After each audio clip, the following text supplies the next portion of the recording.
Welcome everyone to the LEC post-game lobby. I am Sjokz and I'm joined by Trouble and by Rekkles. And Rekkles in person for the first time PGL since we were talking about it. Probably in the studio since 2020 somewhere in the beginning, right? That or 2019 maybe. Even. 2019. So it's been a long time coming to be sitting here again. And what better way to do it than after a game like that? Yeah, exactly. What a game it was. Let's talk a bit about it because, yeah, Rogue, I mean, it's not that we want to make jokes about it, but they can't seem to beat you in best of ones. And I want to say that this was one of the most convincing wins you've had versus Rogue. I think, you know, even in your time when you weren't on G2 yet and were playing them as Fnatic, why do you think it was that it was such a convincing win? I think, in a way, the losses make us feel like we need to do more than we're already doing. So especially when we're going up against a team like Rogue, which everyone expects us to lose to, it's like a proving grounds for every person in the team to show that that's not the case and we're actually still, you know, a good team and good players. So I think it was just the perfect setting for us to actually, yeah, just show to everyone that we are still G2, that can win. Georgia, I mean, I think, you know, we can hear what Rekkles said, and it was true. I think you want to put Rogue as the victor before this game because of the way they've been playing comparatively to G2. What do you think it was that made them shine above? I think what was really surprising, like a really good surprise, that we talk a lot about Hansama and how he wants to be dominant in the bot lane, and I think you guys showed up big time today. Like, he picked his Kalista. You showed the Draven right there, and Hansama was like, cool, pick it and we'll see who wins in the end. But you guys were so dominant in general in lane. The Braum Tristana worked so well. And I honestly need to give props to Sjokz as well, because he was bot lane a lot. He got the Tristana ahead. And honestly, playing against a jungler such as Inspired, where he's like top of the list in the LEC, and Sjokz having so much criticism thrown his way, I think he really shined and he really made you guys shine, and then he just took it all the way. Yeah, I think for sure, especially after we died, level 1, or I guess level 2, we had a bad wave. So that portion of the game was really important, and that's when I think Sjokz helped us a lot to make sure we have the wave pushed in and can actually play from there. I think if by any means he doesn't help us there, I'm completely out of the game. So for sure, a lot of props has to go to him. But I think in general, also just like the way we sort of moved as a team today was better than normally. So in that case, he's, for example, going bot right to help us, and then Toby's playing safe because of that. We're not making mistakes on the other side of the map, which we would sometimes do. So I think that was also a new G2 in a way, I guess, where we're more of a actual team where everyone's on the same page with everything. Yeah. Whilst diving into the stats and G2's playstyle, and specifically into the games you guys have had dropped, right, the 4 in a row, it was made apparent that so G2s of the past, which of course you not necessarily have been a part of, were always able to skirmish their way out, right? Because the caliber of players that you have is just at a level that even if you fall behind, you're able to fight your way out of it. Does it feel like, and what is the cause really? Has the level in the league gone up? And does it feel like it's not as easy as it used to be to just fight yourself out of situations that you made for yourself? I think the 0-4 wasn't as bad as everyone makes it seem. Because week 3 was honestly just my bad. I cost us 2 games. With the champions I wanted to play and the way I wanted to play, it was just my bad. And then in week 4, we actually had a really good game against Misfits, but we ended up losing. And then everyone thought that we don't offer anything anymore. But actually, we were supposed to win that game. And sure, maybe the XL game, we actually lost and they actually were just a better team. But I think it wasn't as clear-cut as 4 games where we are showing our best selves and we're actually losing. It was more like 3 of them were not even playable in the first place, and the last one we actually should have won. So I don't think it was as catastrophic as people made it seem. And yeah, I don't think it's like that big of a deal that this happened. If anything, actually, I'm kind of happy that it happened, because I think when we're losing, or when you are losing, it can be for everyone, then you're more likely to unify as a team on how you want to play, what you want to play. When you're winning, it's not something you maybe even talk about, because you kind of just take it for granted that you're going to be winning, or you don't even think about anymore why you're winning, you're just winning. So in a way, I'm kind of happy that it happened, because I know now that we're a better team than if we would have just won all the games. And I want to specifically bring up your previous game versus Rogue, because I feel this is where you signed individual, like every single one of you. You steal the Baron, then won the 1v9s with the Viego as well. So I feel like this is the iteration of G2 that everyone is expecting to see. That was a good game from both of you, both from the side of Rogue and from your side. But you came up clutch because you guys know how to punish mistakes, it seems. Like that pink ward in there made sure that you steal the Baron. That TP from Wanda made sure that you win the fight and initially and then the game. So I want to know what goes through the communication right there in situations where they're like that close to be turned around.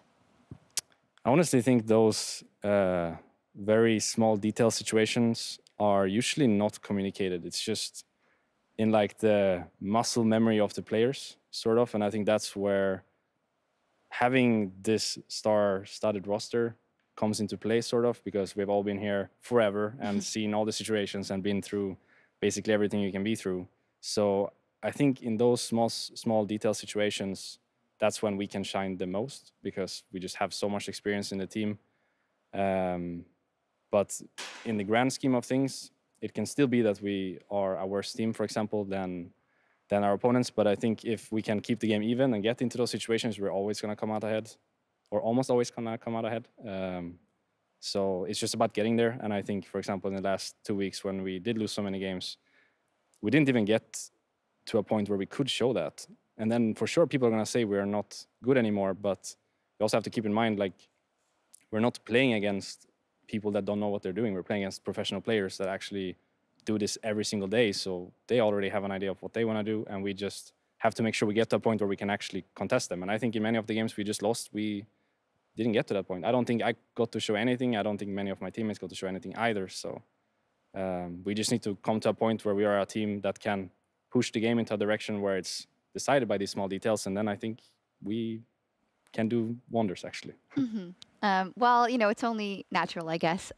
We need to find a story somewhere, Rekkles. So if you lose 4 games in a row, then, you know, we do monologue, and then that's that. It's good for branding. Yeah. That, you guys hype us up when we're losing. So. Exactly. So let's talk about the Kia player of the game. It was Rekkles, no surprises there. 67% of the votes, and you hit your 2000th kill in LEC history. In fact, you went over by 7.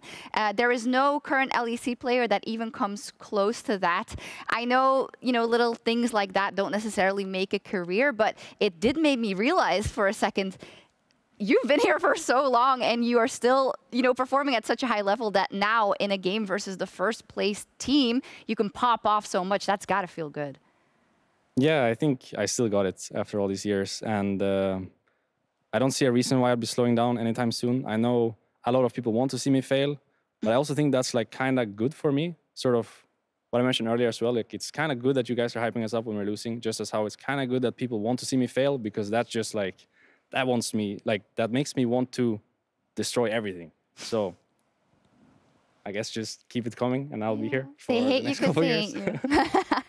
Trouble? I just want to take it from the part where you're a veteran in the scene right now, and there's so many rookies like me watching closely the ERL scene, the EU Masters. These guys are super young, they're hungry, they're fired up. They're coming for your spot. So do you see the comparison there, and do you feel the pressure to have to perform better than a rookie that comes in and might outperform you?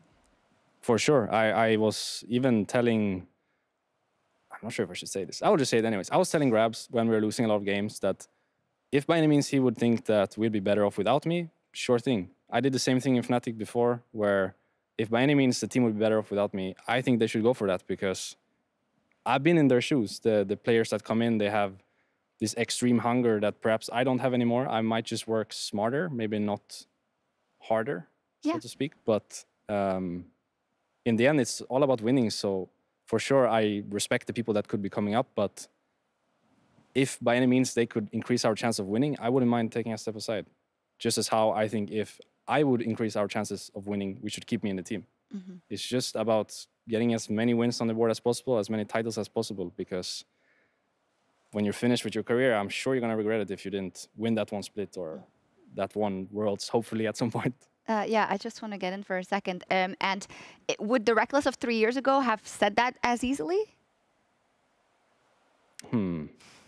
I guess 3 years ago, yes, because that's the season I did bench myself. Oh, right. That was really bad. Okay, with the Yeah. Rekkles of 2 years ago. 4 years ago, probably not. 3 Yeah. years ago, yes. I think over time I have grown to just realize that there's a bigger cause here than my own success, so to speak. Like, I'd love to be a part of a team that's winning, but if I would have hired, like, if my team would reach higher without me, I would also love to sit on the sidelines and just do whatever I can from there. So I think that came with time. In the beginning, maybe I would have been more keen to just play anyways, but I just want to see my teammates win and myself, if possible. Yeah, awesome. Trouble, did you have a follow-up? I'm going to grab that 3 years ago, and I'm going to dig a little bit deeper. There's a lot of criticism when you don't feel comfortable with the meta, the Garen Yumis, the Karma in the bot lane, does Rekkles need his Janna fix comment in the battle as well? And a lot of times it's also the Jhin. Is the Jhin sort of a defensive mechanism when you don't feel comfortable either in a particular game, in a team scenario, in a meta? I think before it was. In spring, I actually thought it was good. And this game, I picked it in summer. It was bad for sure. And I don't think it was a defensive mechanism. It was more like we thought it would be the best pick this game because we had a full dive comp. We had Rumble and Nocturne. So then Jhin is like an old school champion you play with that comp. Sort of, I think it used to be Rumble GP and Jhin together. But now Nocturne is meta. So that kind of takes GP's place.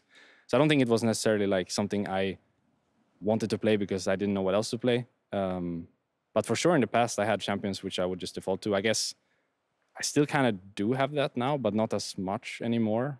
I think, for example, I had that a bit with Sivir in spring. A bit. Yeah.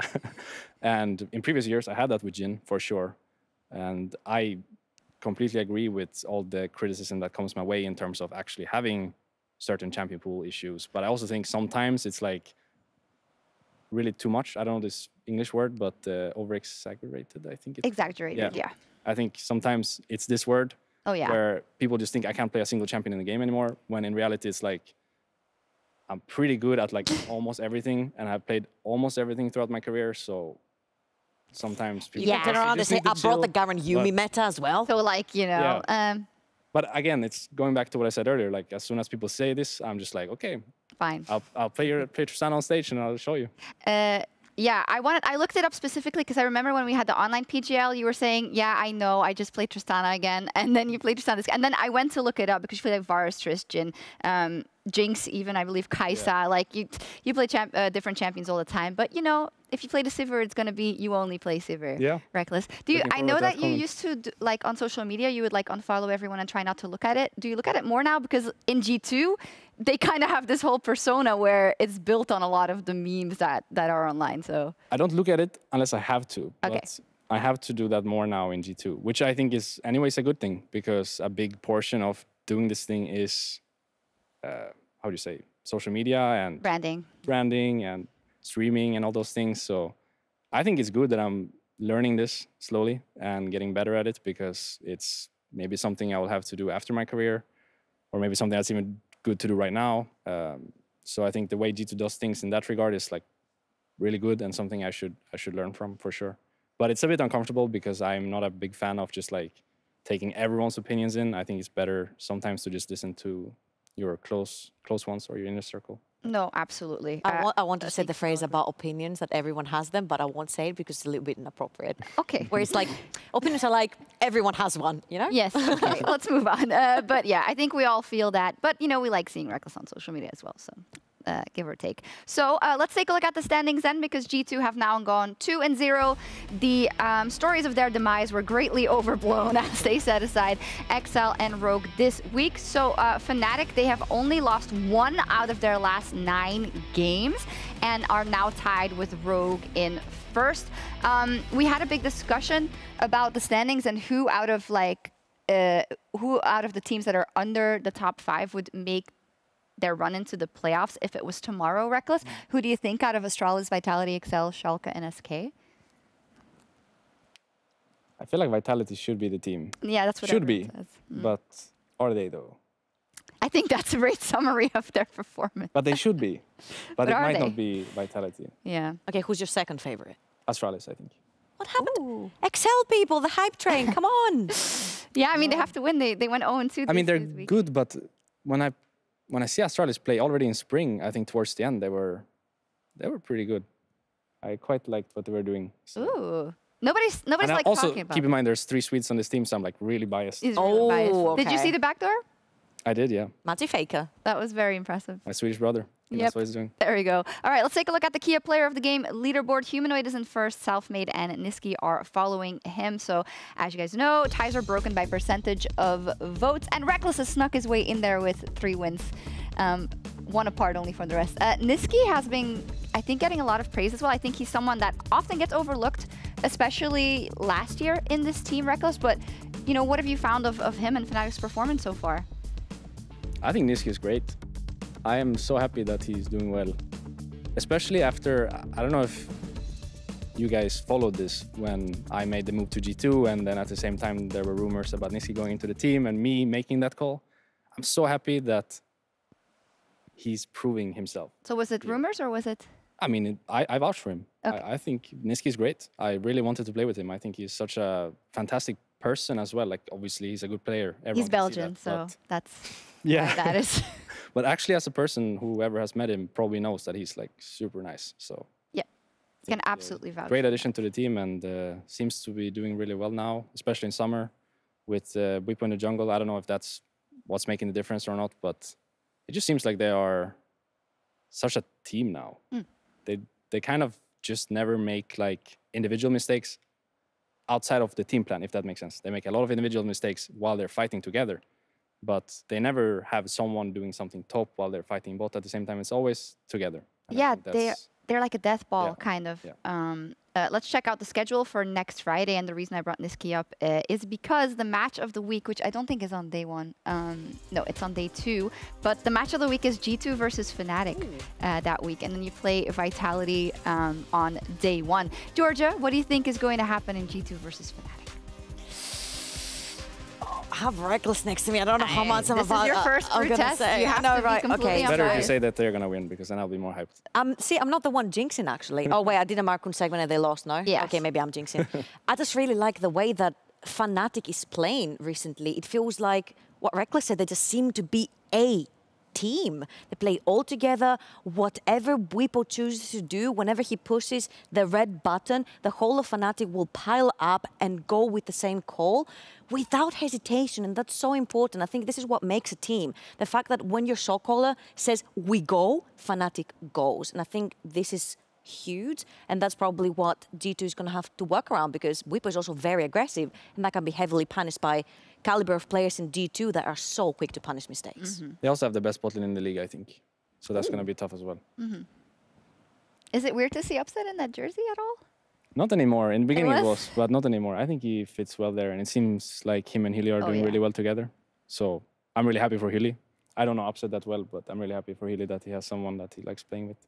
I hope it's a great game, because I was a bit disappointed today by Rogue versus G2, I have to say. I wished it was a little bit closer, so I hope that this one really plays out next week. But that's going to be all from us here tonight. We went a bit over time, but I think nobody will blame us. Be sure to stay tuned rather for the LCS TSM versus Golden Guardians, and we're going to be back next Friday for more epic League of Legends, and we'll see you then. Bye. Well. Bye.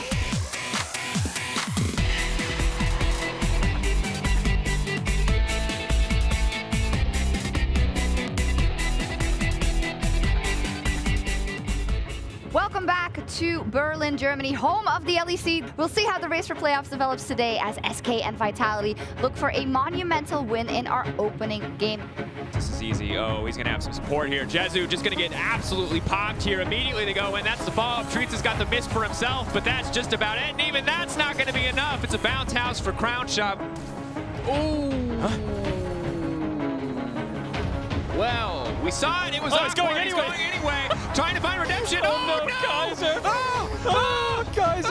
Kaiser, what did I It's going to be the one to step forward, lands the hook, there's the box as well. Adam tried to dive into the back line, immediately jumps onto Nukeduck, and locking him in the Hexag ultimatum means he can't use the last breath. Nukeduck cannot use the last breath because Adam locked him in the Hexag ultimatum. Fnatic, that was beautiful. Rookie of the season, give it to him. He's almost killed off VTO. Here comes Vanda. Magic Felix still doing it. The Solar Play gets the stun, but Magic Felix takes the win. Rogue, they fell just short of the LEC title in dramatic fashion, but so far, honestly, in summer, they have been the best team in the league. Really no place for him to go. Rekkles jumping forward, gets the kill, and now the chase is on. Trippy's going to try and flash away, but the G2 players are unrelenting. Rogue are looking for something, but I'm afraid they're not going to find too much apart from the waiting arms of Rekkles. G2 will take the Nexus, and they will demolish Rogue. Crown shot might have gotten knocked around yesterday, but he's not going to let it happen again today. Picks up the kill on the support. He's backing off on this one. Snip, snip. Again gets the reset. Ooh. Oh no! Oh baby, that is not the alley-oop that you want! Spectral Maw connects and First Blood for Vitality. Oh, Razork's just dead. Yes, Razork is in fact just dead. But I don't think he's going to have any other choices as he gets one shot by Jesper. Marcoon trying to get away. Whippo so close, so close. Oh. Rooted, misses. Marcoon dodges to the side, and it's a double for Nuke Duck.